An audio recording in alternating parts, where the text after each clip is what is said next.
Olá, meus irmãos e minhas irmãs, novamente reunidos aqui com o estudo da Palavra do Senhor, com a nossa revista Ensinamentos Bíblicos, primeiro trimestre de 2021, revista de adultos, tema geral desse trimestre, as 7 igrejas do Apocalipse e suas implicações para os cristãos nos dias atuais. Tivemos na primeira lição abordando o livro de Apocalipse, em nível de introdução, fizemos um apanhado geral, fazendo alguns destaques. Precisa entender que não precisa fazer muitos destaques, muitos apontamentos no livro de Apocalipse, porque o estudo não está concentrado no livro, na sua totalidade no livro, mas é um recorte nas 7 cartas, capítulo 2 e capítulo 3, falar especificamente as 7 igrejas do Apocalipse e as suas implicações para os cristãos atuais. Então nós iniciamos com a primeira lição, falando do livro de Apocalipse, fazendo esse apanhado geral. Hoje, a lição de número 2, felicidade no livro de Apocalipse. Nós vamos aqui, juntamente com a nossa irmã Cecília e com o nosso irmão Luiz Alves. Nesse dia estaremos, então, debatendo, discutindo, falando, fazendo algumas abordagens, alguns apontamentos. Essa felicidade, esse desejo, nos dias atuais, esse desejo tão premente aí na vida das pessoas, felicidade, a tal felicidade, como encontrar a felicidade. E o livro de Apocalipse ele vai falar a respeito da felicidade num contexto que não sugeria realmente essa tal felicidade. Enfim, esse será o tema de hoje, felicidade no livro de Apocalipse. E temos então a leitura bíblica, Apocalipse capítulo 1, versículos de 1 a 3. A versão que nós estamos usando para essa revista de estudo, Ensinamentos Bíblicos, é revista corrigida fiel, Almeida corrigida fiel. Diz assim um texto sagrado: revelação de Jesus Cristo, a qual Deus lhe deu para mostrar aos seus servos as coisas que brevemente devem acontecer, e pelo seu anjo as enviou e as notificou a João, seu servo, o qual testificou da palavra de Deus e do testemunho de Jesus Cristo e de tudo o que tens visto. Bem-aventurado aquele que lê e os que ouvem as palavras desta profecia e guardam as coisas que nela estão escritas, porque o tempo está próximo. Então, o texto-chave dessa lição encontra-se no capítulo 1, versículo 3. Bem-aventurado, palavra grega, makarios, bem-aventurado, mais do que feliz, aquele que lê, os que ouvem as palavras dessa profecia e guardam as coisas que nela estão escritas, porque o tempo está escrito. A reflexão, ou para refletir, a frase é a seguinte: na perspectiva do livro de Apocalipse, felizes são os que leem, e os que ouvem e os que guardam as coisas nelas escritas, especificamente o que está registrado no livro de Apocalipse.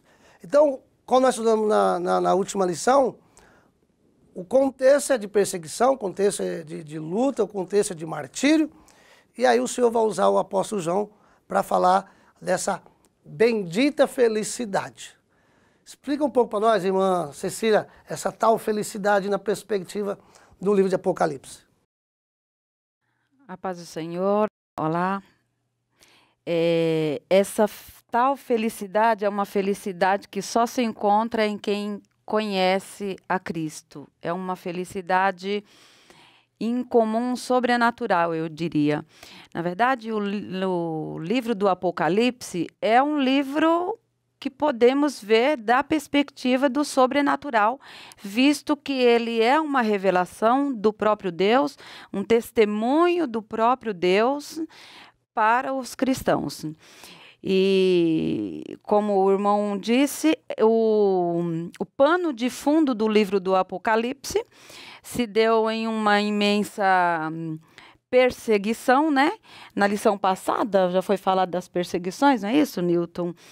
E essa perseguição aqui, exclusivamente onde o apóstolo João recebeu a revelação do livro do Apocalipse, foi a perseguição do imperador Domiciano. O imperador Domiciano era filho do Vespasiano. Tudo indica que ele tenha assassinado o seu irmão Tito, né? E assumiu o império. Só que, veja, até Domiciano fazia-se o culto ao Estado, certo, irmão Newton? O culto ao Estado. A partir de Domiciano, o que ele faz? Ele exige que o culto seja feito a si próprio. Ou seja, os imperadores eles eram deificados após a morte. Quando Domiciano assume, ele vem com essa revelação, que inclusive evangelho, revelação, eram termos de cunho político, né? O qual o cristianismo se apropria desses termos de revelação, apocalipse, e começa a usar esses termos. Domiciano agora, ele como imperador, novo imperador, ele diz não, a partir de agora eu sou Deus, o Filho de Deus encarnado. Nós conhecemos a Jesus como Filho de Deus. Domiciano diz não, eu sou o Filho de Deus encarnado. Essa é a grande revelação que ele traz para a comunidade. E ele exige que seja feito agora o culto ao Estado e o culto ao próprio Domiciano, que se coloca como Deus. Obviamente, os cristãos não aceitam, né? E aí, o que acontece? Irrompe a perseguição. Ninguém pode dizer que Jesus é o Senhor e dizer que César é o Senhor. Jesus é o Senhor de tudo, não só o Senhor do meu coração, o Senhor da minha vida, mas Jesus, ele é o Senhor de toda a criação, ele é o Senhor do cosmo. E Domiciano, ele não aceita isso. Até por quê? Porque no Império Romano, até aquela data, qualquer pessoa podia exercer a religião que bem quisesse, que bem entendesse. A partir dali, o que acontece, irmão Newton? Conforme o império começa a crescer muito, eles querem deter o controle. Que é próprio do... O controle. É próprio de quem tem o poder, né? Exatamente. É próprio como é que nós podemos dizer? É próprio dos imperadores, né? De querer dominar, de querer controlar.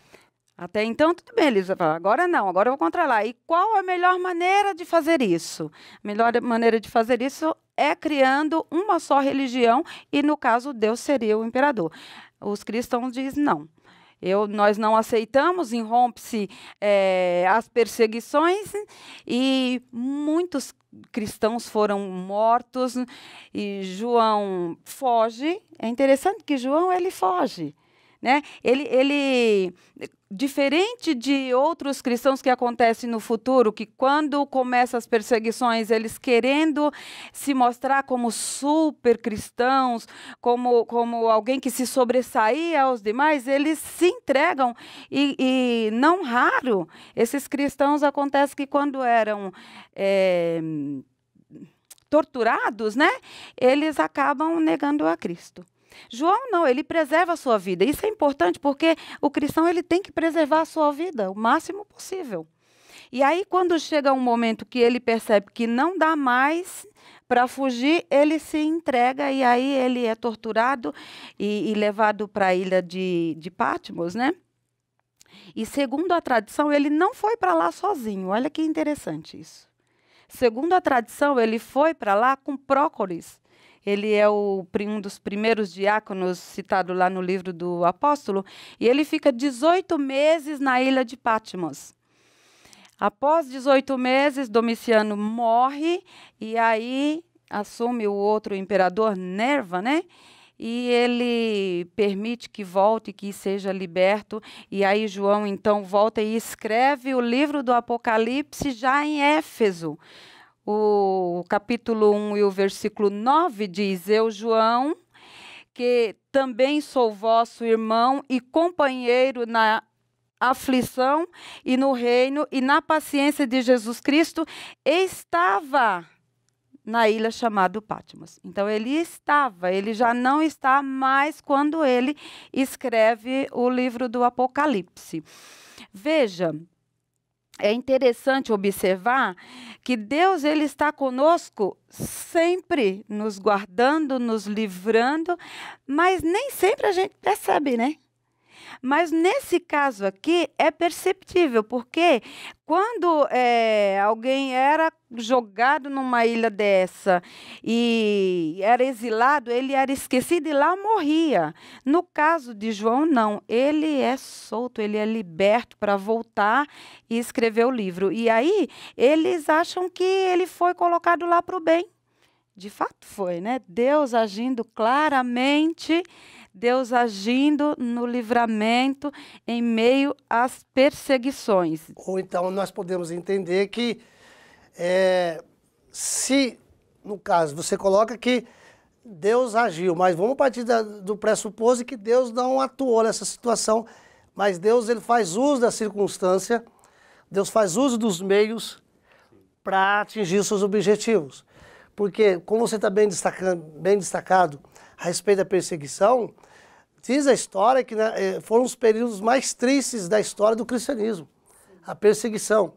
E o período que João se encontra é o período o imperador Domiciano, segundo os historiadores, foi um dos piores imperadores quanto à perseguição aos cristãos. A tortura era algo absurda. Nós comentamos na aula passada, diz os historiadores, ninguém sabe se é verdade, se é uma lenda, que João havia sido colocado dentro do caldeirão fervendo e por não ter morrido nesse caldeirão de óleo fervendo, foi colocado, lançado ou jogado, aprisionado na ilha de Pátimo, que era vista como uma colônia. Mas aí, irmã Cecília, e aí eu vou, nosso nobre colega aqui, o Luiz, dentro desse panorama que a nossa irmã Cecília coloca a respeito de perseguição, a lição vai falar de felicidade. E hoje nós vivemos uma busca desenfreada pela essa tal felicidade. No contexto que nós vivemos, nesse mundo que nós vivemos, essa tal felicidade, ela acontece justamente quando está tudo muito bem à nossa volta. Está tudo muito bem, nada de ruim está acontecendo, não está havendo problema, não está havendo enfermidade, contra os cristãos não há perseguição. Então, a pergunta que eu faço é essa. Essa lição ela vai nos trazer 3 verbos aqui fundamentais para achar essa tal felicidade, que é o ler, é o ouvir e guardar. É possível, Luiz? É possível, e não estou querendo me gabar diante de ninguém, mas eu vivo dessa forma. Né? E por que eu vivo dessa forma? Para quem me conhece pessoalmente, eu quero passar para os irmãos que eu sou uma pessoa extremamente feliz. Pode estar caindo no mundo, a tempestade lá fora, estou sempre feliz. E por que é essa felicidade? A própria lição, no tópico 2, já vem falando para nós, quando lá no 3º parágrafo, que vem falando da palavra hebraica, bem-aventurado, significa mais do que feliz, no finalzinho desse texto está dizendo lá o seguinte, que na palavra de Deus existe a fonte de vida. E o que é fonte de vida? Nada mais é aquele que criou todas as vidas. Então quem deu vida? Quem criou o ser humano? Quem criou os animais? A fonte de vida é o próprio Deus. Então é dentro dessa palavra que nós encontramos fonte de vida. E por estarmos apoiados sobre ela, é que essa felicidade se completa em nós. Por nós lermos, por nós ouvirmos e por nós praticarmos ela, por vivermos ela, por andarmos conforme ela nos mostra o caminho, a verdade e a vida, que o próprio Senhor Jesus Cristo diz, eu sou o caminho, a verdade e a vida. E é interessante também que nossa irmã estava comentando que João fugiu. E no primeiro momento dessa história, até parece interessante isso de fugir, mas não é, é o agir de Deus, porque o próprio João e Pedro, lá na primeira perseguição que eles sofreram, foi dos judeus. E quando eles se apresentaram diante dos homens, eles falaram assim, vocês estão livres, mas não pode falar mais de Jesus. Ele falou assim, julguem vocês, se é mais importante eu seguir vocês, o que vocês estão falando, ou seguir a Deus. Então eles continuaram, e o próprio João continuou nessa vida. E nós vamos ver que João era novo ali, logo depois da morte de Cristo, da ressurreição e da sua assunção ao céu. E logo depois também do Pentecoste. Porém, passado aí por volta de 60 anos, vem esse fato, João está diante de uma perseguição e logo depois dessa pequena perseguição, ele é jogado na ilha de Patmos, onde ele recebe a revelação. Mas ele continua do mesmo jeito, pregando a palavra. É interessante que essa perseguição toda que aconteceu, e inclusive o objetivo, era acabar com a igreja na terra, porque Jerusalém já havia sido destruída. Então, tudo leva a crer que as cartas foram entregues às igrejas e toda a cristandade ela estava contida ali. O objetivo era acabar com o cristianismo por completo. E morreram muitas pessoas, não se tem, obviamente, relatos, a gente sabe que é difícil, a literatura, muita coisa se perde, né? Mas o que se tem era de cristãos que eram martirizados e glorificando a Deus e se regozijando por poder ser um mártir, por poder morrer em função do amor e da palavra de Deus, defendendo a Cristo. É uma felicidade que, como foi dito aqui sobre a bem-aventurança, que não é simplesmente essa felicidade comum que o mundo conhece, é uma felicidade sobrenatural do próprio Deus. Não importa o que tem à sua volta, eu estou feliz, vai morrer, eu estou feliz, porque a perspectiva é de uma vida completa com Cristo. Essa é a perspectiva. Felicidade também no hebraico, ele tem o sentido de felicidade, não, é bem-aventurança, ele tem o sentido de felicidade por completo ou de harmonia com Deus. Nesse caso, o Santo Agostinho nos ajuda, né? Porque, inclusive, tem na internet uma imagem de como se fosse de uma estátua, alguma coisa assim. Ela está curvada, está sentada, e quando você olha, no meio dela há um buraco. Então, o Santo Agostinho diz o seguinte, que no coração no homem há um vazio do tamanho de Deus.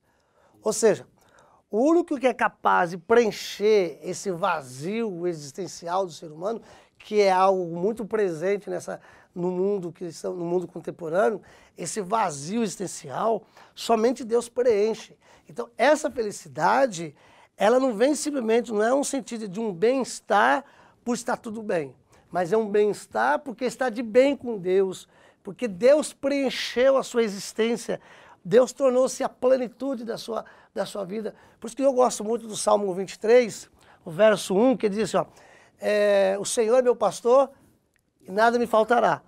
O original é assim, o Senhor é meu pastor, de nada tenho falta. Ou seja, o Senhor nos completa. O Senhor nos preenche na plenitude. Essa é a felicidade, e não só essa felicidade, mas é uma segurança. Aqui nós precisamos entender que a revista também, a nossa aula, ela vai fazer apenas apontamentos de 7 bem-aventuranças. Como nós falamos na aula passada, que o número 7 é muito presente no livro de Apocalipse. No livro de Apocalipse. Então nós temos 7 bem-aventuranças. Então nós vemos aí, né? Bem-aventurado é aquele que lê, os que ouvem as palavras dessa profecia e guardam as coisas que nelas estão escritas.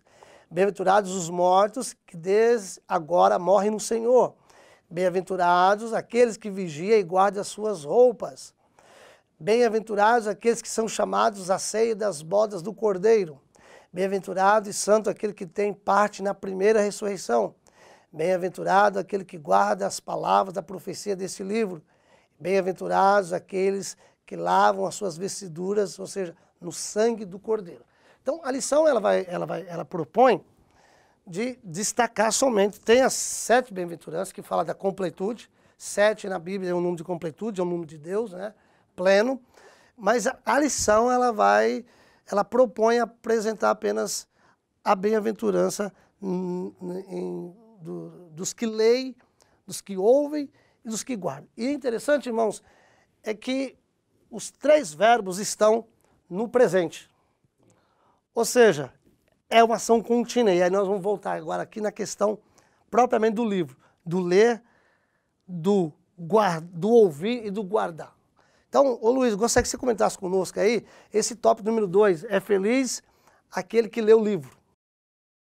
Eu quero começar lendo Amós, capítulo 4, versículo 2. Amós 4, 2. Para que eu possa dar início àquilo que eu imaginei. E antes, enquanto eu procuro o texto aqui, que essa minha Bíblia aqui é um pouco complicado achar o texto. Eu sei onde está, mas quando eu abro o livro... Mas está aí, viu, Luiz? Está aqui. Está aí. Está aqui. Né? Amós 4. Eu quero só complementar, quando eu falo de alegria, felicidade, de gozo, eu faço sempre link com Gálatas 5:22. Porque amor, paz e alegria. Essas três coisas juntas é que traz a felicidade. Né? Mas vamos lá. Capítulo 4, versículos 2 diz o seguinte. Jurou o Senhor Deus pela sua santidade, que dias estão para vir sobre vós, em que vos levarão com anzóis e as vossas restantes com fisga de pesca. E aí no versículo 12, novamente, portanto assim te farei, ó Israel, e porque isso te farei, prepara-te, ó Israel, para encontrares com teu Deus. O que quer dizer isso? Na verdade, quando eu peguei esse texto e lendo essa revista, me levou a isso, porque essa felicidade que é apresentada em Apocalipse, nada mais é do que preparar o povo a encontrar com Deus. Ele não queria um povo derrotado, ele não quer um povo cabisbaixo, ele quer um povo que seja vitorioso, ele tem que saber que a bem-aventurança dele, como nós apresentamos aqui, aquele que lê, ele vai entender pelas profecias que a vida dele não é mais uma vida terrena, é uma vida celestial. Então essa breve, e eu sempre uso essa palavra, essa breve, momentânea e passageira perseguição, tribulação e tudo mais, não se comparará com a alegria que nós teremos lá na glória. Então ele está associando isso, essa felicidade de ler e de compreender de que a nossa vida não se restringe mais a esse plano terreno. Lógico, naturalmente, nós não somos alheio a toda a situação que está passando, porém, nossa visão é espiritual. E por ser espiritual, então o Amós, ele deixa para nós assim, prepara-te, ó Israel. Lógico que esse texto aqui está se voltando para o povo de Israel, mas eu quero deixar claro, Israel era um povo que estava sendo preparado para ser o povo de Deus. E ele pecou muitas vezes, errou muitas vezes, ainda tem o plano de redenção para ele, porém, se eu associar isso à igreja, eu vou entender, prepara-te, ó igreja, para encontrar com o Senhor teu Deus. O que é, na verdade? Nas cartas, Jesus deixa algumas atribuições à igreja. Ele vem dizendo algumas coisas que ele analisa na igreja para que essa igreja seja corrigida e esteja apta a subir. Então, feliz é aquele que lê, feliz é aquele que está ouvindo e feliz é aquele que está compreendendo. Essa questão do ler aí, né, aqui no texto específico, e no contexto da época, era mais do que feliz aquele que lia a profecia. O interessante é que naquele período não havia muitos livros escritos, nesse sentido. Outros sim, eram poucos que liam. Então, era a minoria que lia. Tanto é que, por vezes, nós vamos encontrar o texto assim, ó, ouça o que o Espírito diz às igrejas. Por que esse texto está, por vezes, escrito assim?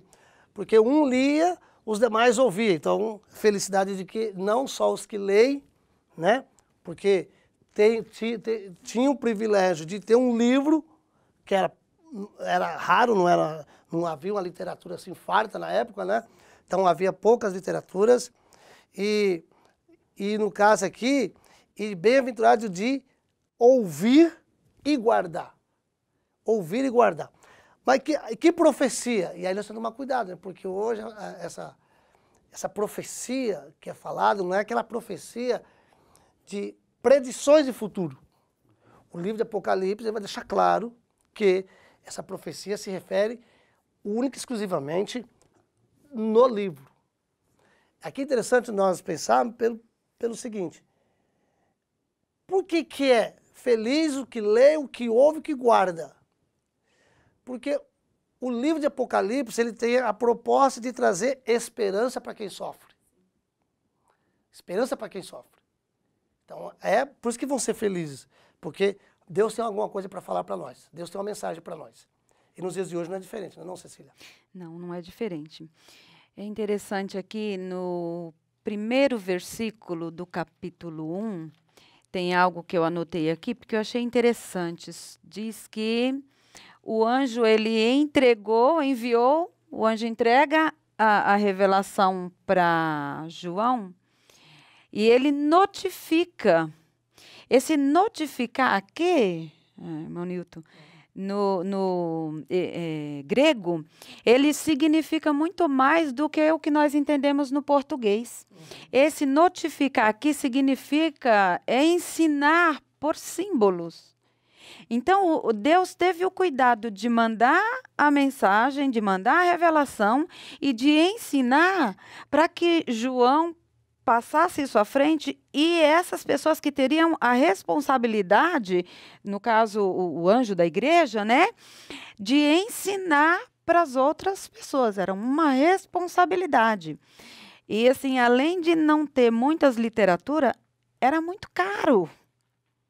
Quando se encontrava era muito caro, então não tinha-se condições de ter aquele conteúdo. Hoje a gente vê aí uma farta literatura, né? Todo mundo tem Bíblia, doa-se Bíblia, mas naquela época não. Então, quem queria ouvir, se interessava pela mensagem, tinha que ir até a congregação e ouvir de lá.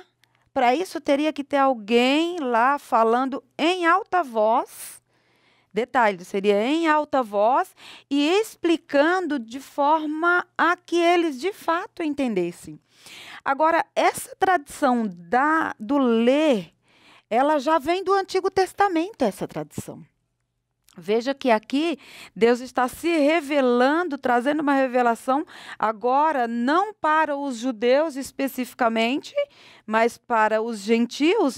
E essa tradição, quando Paulo atravessa a fronteira, ele já vem com essa tradição. Ele diz lá para Timóteo, não me lembro o versículo, acho que eu anotei aqui em algum campo, ó. Ele diz assim para Timóteo, Timóteo está em Éfeso, era bispo da igreja de Éfeso, e aí o apóstolo Paulo escreve, diz assim, olha, até a minha chegada, dedique-se à leitura pública da Escritura, à exortação e ao ensino. É a tradição que Paulo passa para frente. Tão importante era essa tradição da leitura. Eu anotei também alguns versículos aqui. Olha, Deuteronômio diz assim, ó, ouve, pois, ó Israel, e atenta em os guardares, para que bem te suceda e muito te multipliqueis, como te disse o Senhor Deus de teus pais, na terra que mana leite e mel. Tem um outro aqui, olha, ensina, essa eu faço questão de ler, porque ela é interessante. Ensina-as com persistência a seus filhos, conversa sobre elas quando estiver sentado em casa, quando estiver andando pelo caminho, quando se deitar e quando se levantar. Amarra-as como um sinal nos braços e prende-as nas testas. Você sabe que os judeus ortodoxos, ainda hoje, eles colocam, é o chamado tefilim, né?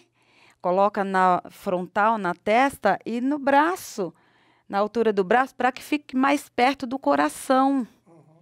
Veja a importância de se ter a palavra de Deus na sua vida, ela tem que fazer parte da sua vida.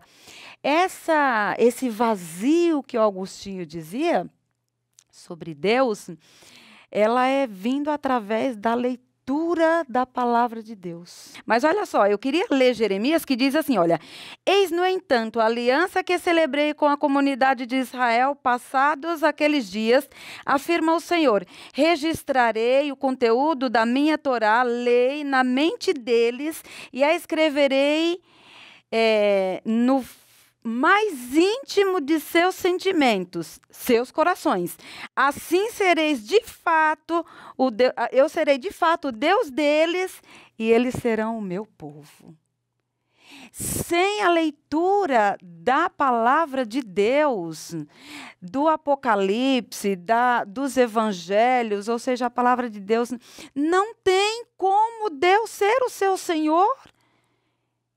E como você ser o servo de Deus. Ser conhecido, né? Não tem. É a forma que Deus encontrou, criou para se estabelecer o relacionamento com Ele. É através da leitura da palavra. Então, por isso aqui ele dizia, lê em alta voz, ensina para que todos aqueles que não têm desculpa, eu não consigo comprar, eu não tenho, como é que eu faço? Então, você ouve. Interessante que também, através de símbolos, possivelmente alguém, de repente, não ouvia. Mas voltando aqui, irmã Cecília, só falou do ler, agora do ouvir. Interessante isso aí, porque o verso 2, capítulo 2, o verso 7, olha só o que ele diz. Quem tem ouvidos, ouça o que o Espírito diz às igrejas. Ao vencedor, dar-lhe-ei que se alimente da árvore da vida que se encontra no paraíso de Deus. O versículo de número 11, olha o que ele diz ainda. Quem tem ouvidos, ouça o que o Espírito diz às igrejas. O vencedor, de nenhum modo, sofrerá dano da segunda morte. Versículo 17. Quem tem ouvidos, ouça o que o Espírito diz às igrejas. Ao vencedor, dar-lhe-ei do maná escondido, bem como lhe darei uma pedrinha branca, e sobre essa pedrinha é escrito um nome novo, o qual ninguém conhece, exceto aquele que o recebe. Ou seja, o importante não é só ler, não é só estudar, mas ouvir. E existe uma diferença entre o ouvir e o escutar. O escutar, nós escutamos bem, né? O ouvir é o prestar atenção. O ouvir é dar crédito. E nós vivemos num mundo hoje no qual as pessoas não ouvem nada.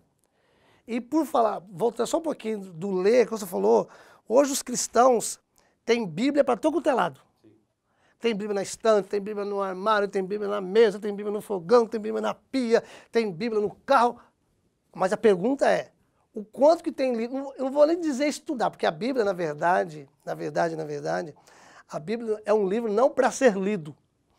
A Bíblia é um livro para ser estudado. Foi o que eu disse aqui sobre notificar, que é o notificar. Tinha essa função de ensinar e, consequentemente, estudar, trazer ao entendimento, né? É a compreender. Até porque que é o ouvir. Quem estuda nem sempre está lendo. Ou melhor, quem lê não significa que está estudando, mas quem estuda lê. Sim. Mas a Bíblia é um livro que não é só para ser lido. É importante ler, mas o importante é estudar. Então, nós vivemos uma época que o povo, infelizmente, não estuda, não lê a Bíblia. E também não guarda. Porque ouvir, a gente ouve muito fácil. Agora, guardar, nós vamos saber se as pessoas realmente estão guardando a palavra, é no momento crucial da sua vida. E aqui nós temos sempre enfatizar, e os professores precisam enfatizar nas aulas, que o livro de Apocalipse, até para quebrar como é que posso dizer, uma mística que há dentro do cristianismo evangélico brasileiro, que o livro de Apocalipse é um livro difícil, é um livro complicado, é um livro que só aqueles que realmente têm a unção de Deus, alguma coisa com Deus, que tem o poder de interpretar. Não. O livro de Apocalipse é um livro escrito para trazer esperança. Então, é feliz quem lê a profecia, porque está falando de algo que você precisa saber. Guardar, porque na hora da prova, né, o texto sempre vai dizer, bem-aventurado, quem tem ouvidos ouça, porque o vencedor, então, para você vencer as crises, vencer os dias maus, através da palavra, não é só lê-la, mas é ouvi-la. Então, nós observamos que nós temos 3 verbos, aí um está interligado no outro. É o ler, é o ouvir, e o guardar, que é o que nós vamos falar agora no próximo tópico. Ô Luiz, então esse ouvir aí, fala para a gente um pouquinho mais aí também do tópico 3. O ouvir já está, o próprio verbo já diz, né? tem que ouvir. Porém, esse ouvir que nós queremos enfatizar, viu, professor? E eu sei que vocês sabem disso, mas queremos enfatizar aqui, o ouvir não é somente escutar, entender os sons, mas na verdade, eu troquei. Não é só entrar o som na sua mente e acabou. Não, é entender que esse som replica em alguma outra coisa. O que é? Gerar fé, gerar alegria, gerar em nós atitudes que condiz com a vida cristã. E essa é o ouvir, é gerar em nós algo que transforma. É por isso que o texto ele vem, né? Interessante, nas 7 cartas aparece 7 vezes isso, novamente 7. Quem tem ouvido, ouça. Então, 7 vezes ele está dizendo uma totalidade. Nós sabemos que 7 é totalidade. Então, na totalidade, diz, quem tem ouvido, ouça. Quer dizer, ele está dizendo... Porque o próprio Jesus, quando esteve na terra, ele falou assim, ó, eu vim para que para que os surdos ouçam. E quando ele falou dos surdos ouçam, não é o surdo físico, mas é o surdo, aquele que não está entendendo o trabalhar de Deus, a voz de Deus, o ato espiritual de que tudo está acontecendo. Então é entender. Esse é o ouvir verdadeiro, né? E eu passo pela seguinte questão. João 5,39, ele nos diz assim, Jesus falando, ele diz assim, examinai as escrituras porque julgais ter nela a vida eterna. Então, como é que eu examino a escritura? Lendo. Porém, depois, mais tarde, Paulo escrevendo a Timóteo, ele também fala, ó, toda palavra é inspirada divinamente. Então, você é o que é, porque você ouviu a palavra, ela é inspirada, e você sabe de quem tem aprendido. Paulo fala isso para Timóteo, nesse capítulo 3. Fala assim, então, porque ele aprendeu, ele ouviu, então Paulo está falando assim, ó, você aprendeu, você examinou, agora você sabe verdadeiramente que essas palavras produzem algo novo. Paulo está querendo dizer isso para Timóteo. Então, esse é o ouvir. É produzir algo em nós, que faça a transformação. Esse é o ouvir. O irmão falou sobre traz algo, né, o entendimento. E lá em Oséias, Deus diz assim, olha, o meu povo pereceu por falta de conhecimento. O meu povo foi destruído porque lhe faltou conhecimento. Porque tu rejeitaste o conhecimento, também eu te rejeitarei. Então, o aprender, o prestar atenção, o buscar, é aquela felicidade que se busca. Eu acho interessante que as pessoas são capazes de fazer tantas coisas para adquirir uma felicidade aqui na terra que muitas vezes não leva a nada. E o Senhor dá aqui um script todo para você adquirir uma felicidade tremenda, que você vai passar por qualquer situação e vai dizer assim, não importa, eu sou feliz. Através do quê? Através de você ler e prestar atenção, ouvir e obedecer os requisitos da palavra de Deus. Em Atos dos Apóstolos, quando Paulo prega, ele prega em Tessalônica, Atos 17, ele prega em Tessalônica, e ele é perseguido, então ele foge, vai para Bereia. Quando ele chega em Bereia, ele começa a pregar e diz, Atos 17:11, diz assim, ora, estes foram mais nobres do que os que estavam em Tessalônica, porque de bom grado receberam a palavra e examinando cada dia nas Escrituras se essas coisas aconteciam mesmo dessa forma. Então, veja a diferença de ouvir. Em Tessalônica, eles ouviram também, porque não eram surdos. Então, eles ouviam e reagiam e perseguiam. Eles chegam em Bereia, Paulo, com a mesma mensagem. Os bereanos fazem o quê? Vamos verificar se isso daqui... A busca pelo conhecimento. Então, isso é coisa que agrada a Deus. E que nós precisamos hoje, né? E que nós, obviamente, né, hoje em dia, precisamos aprender. Hoje em dia, um tal de pregador lê o texto, fala, irmão, fecha a Bíblia. Eu brinco com meus alunos na teologia, o seguinte, ó, Se você chegar na igreja, o pregador lê o texto, você fecha a Bíblia, ó, presta atenção, irmão. Ó, sai correndo, porque o dever do pregador é expor o texto bíblico. É expor o texto bíblico. E expor o texto bíblico é dizer o que o texto está dizendo, não que ele, entendeu? Por isso que é importante. Mas para nós caminharmos aí para o terceiro verbo... Deixa eu só dar uma pinceladinha também. Me permita. O ouvir também parte do princípio de sermos obedientes. Aí você já vai adiantar. Então, nós mas vamos parte chegar do aqui no princípio terceiro verbo. de sermos obedientes. Isso, então, mas nós vamos chegar no Porque terceiro só verbo. podemos ouvir se somos obedientes à palavra. Porque a palavra grega aí, que é o guardar, é o verbo, é o grego, é o terel. O terel não é o guardar por guardar. A palavra grega, o terel, é o sentido de cumprir uma tarefa. Ou seja, vocês são felizes se vocês leem, vocês são felizes se vocês leem, vocês serão felizes se vocês ouvirem, mas vocês serão mais do que felizes se vocês obedecerem, cumprir a tarefa do que está escrito. Diante de tudo que está acontecendo, você precisa ler, você precisa ouvir, mas acima de tudo, vocês precisam o quê? Obedecer. Então, o verbo que nós observamos aí no texto, o verbo está no imperativo.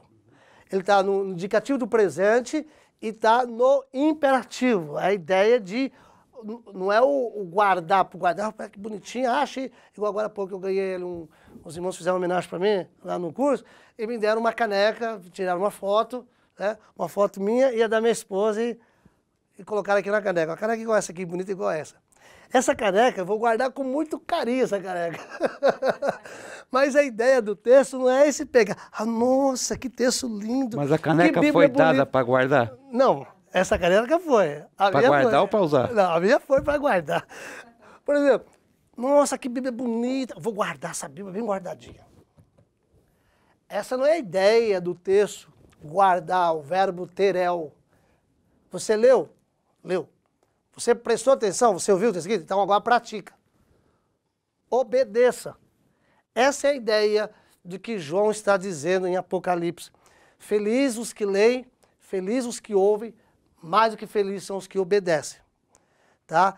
Porque o termo guardar também tem um sentido de reter, manter vivo no coração, como fez Maria, quando ele recebeu as notícias do anjo a respeito de Jesus. Então, em Apocalipse 1:3, podemos também observar o verbo guardar com o mesmo sentido, ou seja, guardar é o estágio final, sem o qual os dois primeiros verbos perdem o seu valor. Se você não obedecer, se eu não obedecer o que está escrito, perdeu a importância, perdeu o valor do ouvir e do ler, até de ter estudado. Perdeu o valor. Como eu digo na teologia, no estudo de teologia, a boa teologia é aquela que desemboca na vida. A boa teologia é aquela que te leva à praxe, a praticar. Você pode saber tudo de teologia sistemática, você pode saber tudo a respeito dos atributos de Deus. A pergunta é, o quanto você está disposto a praticar, o quanto você está disposto a fazer o que está escrito. Então, essa é a ideia aí da felicidade, tá? Sem o qual os dois primeiros verbos, eles perdem o valor. Guardar, por quê? O tempo de se cumprir a Escritura está próximo. Portanto, é preciso guardar. Por isso que ele está dizendo. Porque o fim está próximo. Irmãos, e nós estamos vivendo os últimos dias. Senhor, irmão, irmão Luiz, estamos vivendo os últimos dias. Mais do que nunca nós precisamos guardar a palavra do Senhor. Os sinais estão aí, irmãos. Teve muita gente, inclusive muitos cristãos, e lamentavelmente a gente se decepciona por ver a estrutura do povo cristão evangélico brasileiro. Muita gente se decepcionaram, entraram em desespero por conta dessa pandemia. Irmãos, quem conhece a palavra de Deus não se assusta com os acontecimentos que têm surgido nos últimos tempos. É cumprimento da palavra. Se nós estamos inteirados da palavra, nós não iremos entrar em desespero. Pelo contrário, nós iremos descansar no Senhor, confiar no Senhor e continuar guardando no Senhor, porque os tempos são próximos. Queridos, o papo tá bom, mas nós sempre precisamos terminar. Deixa eu só falar um versículo, me permita. Efésios capítulo 5, versículo 17. Ele nos fala o seguinte, Paulo escrevendo, né? Por Efésios 5:17, né? Isso. Por esta razão, não vos torneis insensatos, mas procurai compreender qual é a vontade do Senhor. E quando nós discorremos sobre esse texto de Efésios 5, e aí vai até o versículo 9 do capítulo 6, nós vamos encontrar 4 tipos de como não ser insensato. Na igreja, na família, na sociedade e na vida espiritual. Então, Paulo escrevendo isso aqui, ele está falando sobre obediência aqui, o guardar a palavra é justamente isso. É porque nela é que nós vamos viver para a igreja, para com a família, para com a sociedade e com a vida espiritual. É nela que nós vamos. E por ter esse conjunto é que nos leva a ter a tal felicidade. Sim. Porque, como você disse anteriormente, um dos tópicos, que a palavra de Deus é a fonte. É a fonte. Ela é a fonte. Se não tivermos essa fonte, não temos essa tal bendita felicidade. Mas quer falar alguma coisa? Por favor. Esse guardar no grego, ele tem o sentido de lealdade, né? De você ser fiel, de você ser leal, no caso aqui, leal à palavra de Deus. Aí a gente vê lá atrás que a Bíblia diz que a fé vem pelo ouvir. Olha que interessante. Olha a conexão. A fé vem pelo ouvir a palavra de Deus. Aí você dá atenção, devida atenção que a palavra de Deus merece, e aí isso traz um efeito. Você guarda ela, mas é diferente daquilo que a gente guarda. De vez em quando eu guardo alguma coisa lá em casa, e aí quando eu vou procurar, não sei mais onde eu coloquei. Aí é um problema sério, né? Mas a palavra de Deus, ela é viva e eficaz. Então, o maior sinal de que alguém é leal à palavra de Deus é o seu testemunho, é como você está vivendo. A gente sabe que alguém é leal pelo que ele está fazendo. A palavra de Deus ela é viva, então assim, ela naturalmente, a fé é viva, é algo que se move. A palavra de Deus, a gente lê 10 vezes um texto e tem uma compreensão, de repente você lê pela 20ª vez e você descobre algo novo, porque é vivo, entendeu? Então, quando você guarda, isso tem uma ação. Aí você vai lá para a parábola do semeador. Quando essa palavra ela cai em boa terra, quando ela encontra o lugar devido na nossa vida, ela produz. O que aconteceu com a semente, que é a palavra, que caiu numa boa terra? Ela produziu 100%. Certo? Então, a gente precisa ter realmente essa percepção de que a minha vida tem que estar alinhado com a palavra de Deus. Eu preciso, obrigatoriamente, como cristão, viver essa palavra. Não dá para dizer que é cristão e não está enquadrado, e não viver, e não dar frutos, sabe? Eu guardo a palavra de Deus, mas cadê os sinais? Quem guarda tem sinais. Isso faz com que a gente se prepare para aquilo que está por vir. Sim. Isso. Quem está assim, eu lembro do apóstolo Paulo que falava assim, tanto faz viver como morrer é ganho, né? O viver é Cristo. Não para os cristãos de hoje, né? Entendeu? A gente tem que buscar isso. Hoje, ele vai fazer campanha. Mas a gente tem que buscar. Os cristãos de hoje fazem campanha para se livrar do problema. Então, mas assim, isso mostra que a gente precisa ler mais. Estudar mais. A gente precisa, assim, mergulhar mais em busca do conhecimento. Isso, eu fico imaginando, irmão Newton, irmão Luiz, o apóstolo Paulo chegando assim com um rolo, um pergaminho, entregando, falando isso daqui é um testamento. Mas que testamento que é esse? É um testamento que Deus entregou. Sabe? E aí você, às vezes a gente recebe uma palavra boa, uma notícia boa, um testamento, aí você vai lá agora. Olha, ninguém coloca a mão. Aí Paulo chega assim, apóstolo Paulo, 18 meses lá, não ficou 18 meses dentro da caverna, tá? Vamos lembrar disso. Ele ficou na ilha, fora, e ele ia na caverna para orar, para buscar a Deus. Eu estive lá dentro dessa caverna. E aí, o que acontece?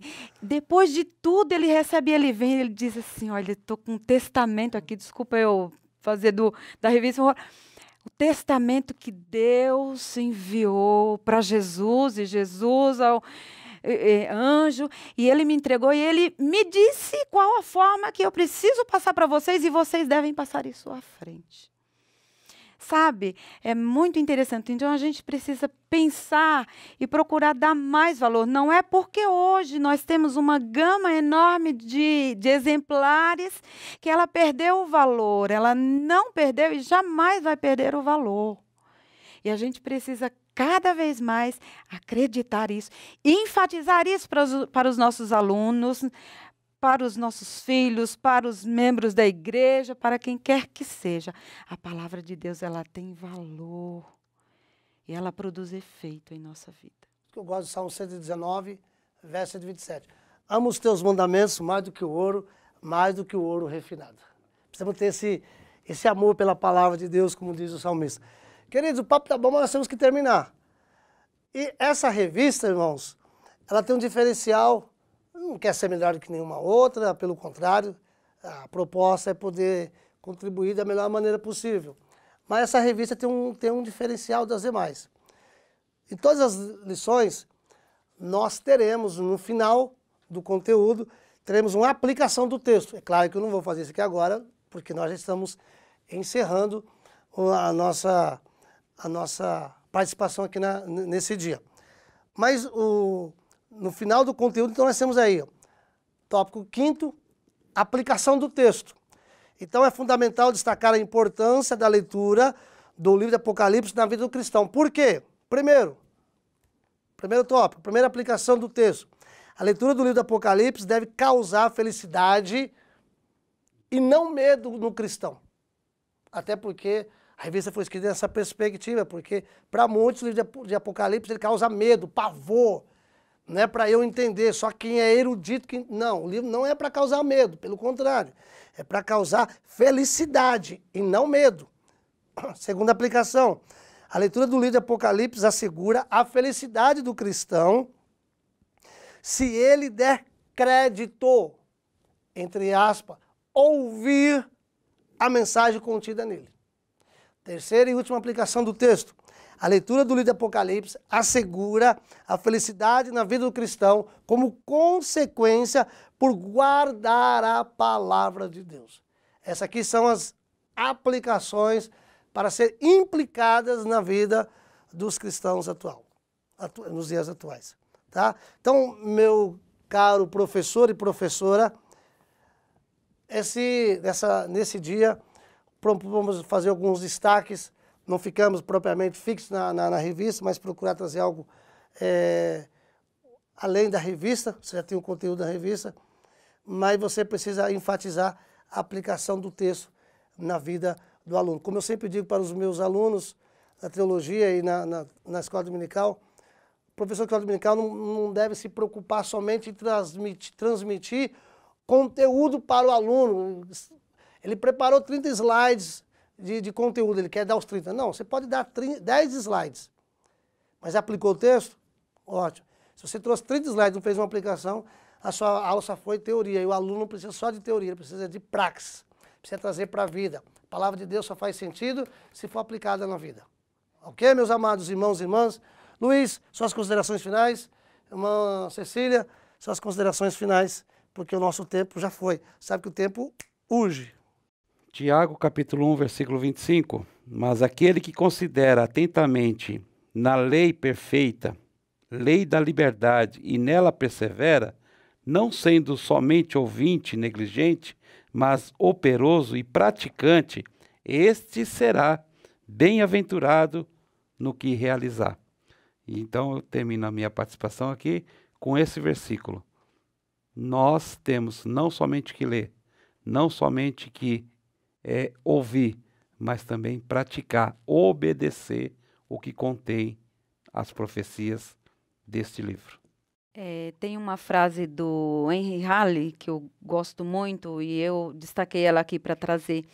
Diz assim, olha, o vigor da nossa vida espiritual está na proporção exata do lugar que a Bíblia ocupa em nossa vida e em nossos pensamentos. O lugar que a palavra de Deus, que a Bíblia, o vigor da nossa vida espiritual depende disso. Não dá para ser espiritual, não dá para ter esperança, não dá para ser aquele crente que você olha e fala assim, olha, eu queria ser, sem dar essa ênfase, essa importância. Então, o meu desejo é que você, professor, professora, consiga elaborar uma boa aula e que nós tenhamos, de alguma forma, conseguido passar algum conteúdo. Sabemos que vocês já têm certamente suas fontes de pesquisa, né? Mas nós nos colocamos aqui como mais uma alternativa de busca, né? De conteúdo para que vocês possam utilizar aí na elaboração das aulas de vocês. E que todos nós possamos ser abençoados pela revelação da palavra de Deus. Queridos e queridas, com essas considerações do irmão Luiz, da nossa irmã Cecília, finalizamos o nosso encontro no dia de hoje, na expectativa no próximo encontro, estarmos estudando a lição de número 3. Que Deus os abençoe e tenha uma boa semana em Cristo Jesus. Abraços.